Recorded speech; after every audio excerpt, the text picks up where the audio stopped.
Dalam 6 bulan pemirsa, 2 orang pemilik usaha rental mobil tewas saat mereka ingin mengetahui kondisi dan keberadaan kendaraan miliknya. Masing-masing di Pati, Jawa Tengah, dan yang terakhir yang terbaru adalah di Tangerang, Banten.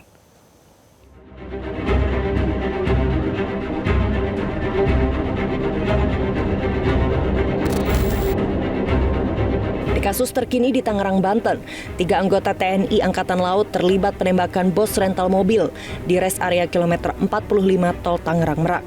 Mereka adalah Sertu AA, Sertu RH, dan Klasik Kepala BA yang berasal dari KRI Bontang dan 2 dari Kopaska. Komandan Pusat Polisi Militer Angkatan Laut dan Puspoma Laksda Sasmita mengungkapkan ada peran anggota TNI AL dalam penembakan yang menyebabkan bos rental tewas. Sementara itu, Kapolda Banten Irjen Suyudi Aryo Seto menyebut kasus penembakan ini bermula dari kasus penggelapan mobil rental. Para pelaku disebut telah menyiapkan dokumen palsu untuk menyewa mobil.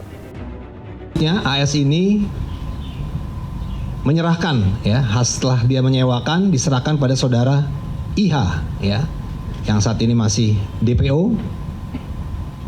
Kemudian saudara IH ini bukan hanya dia dititipkan kendaraan oleh AS saja, tapi juga dia menyiapkan KTP palsu dan KK palsu atas nama AS atas nama AS. Menurut Kapolda, sebelum mobil rental ini dijual ke oknum TNI AL berinisial AA seharga 40 juta rupiah, mobil juga sempat dijual pelaku berinisial IS seharga 23 juta rupiah. Kamis dini hari, 2 Januari 2025, penembakan brutal terjadi di res area kilometer 45 Tol Tangerang Merak. Bos rental mobil Ilyas Abdurrahman tewas ditembak di bagian dada. Juni 2024, Polda Jawa Tengah dan Polresta Pati mengamankan para pelaku pengeroyokan bos rental mobil asal Jakarta hingga tewas di Desa Sumbersoko, Kecamatan Sukolilo, Pati, Jawa Tengah. Polisi memburu para pelaku pengeroyokan dan pembakaran mobil. Sekitar 10 tersangka ditangkap. 6 diantaranya ditangkap saat kembali ke rumah setelah bersembunyi di hutan. Kapolda Jawa Tengah Irjen Pol Ahmad Lutfi menyebut para pelaku memiliki peran masing-masing. Sudah kita rilis bahwa pertama ditangkap 3 orang, kemudian kita tangkap lagi 1 orang, dan tadi malam kita tangkap 4 orang, subuh tadi 2 orang. Jadi jumlahnya semuanya adalah 10 orang yang perannya sudah cukup bukti, sudah bukti permulaan cukup bahwa yang bersangkutan adalah terlibat dalam kasus 170. Kalau itu bukti permulaan cukup, tangkap, bukti cukup, tangkap.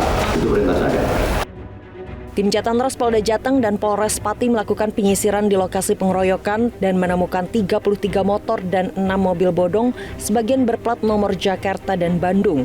Banyaknya jumlah kendaraan bodong di lokasi pengeroyokan memunculkan dugaan penggelapan kendaraan rental dilakukan oleh sindikat yang terorganisir, bahkan melibatkan oknum aparat bersenjata api. Mantan Kabareskrim Polri Komjen Pol Purnawirawan Ito Sumardi menyebut, sindikat penggelapan mobil rental sangat marak terjadi.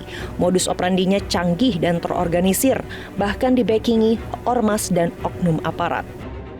Berbagai modus operandi yang canggih dan terorganisir, antara lain adalah menggunakan identitas palsu, kemudian menggadaikan mobil, atau mungkin penjualan ilegal. Nah, yang dialami oleh Mas Rizky dan keluarganya ini adalah dalam bentuk penggelapan.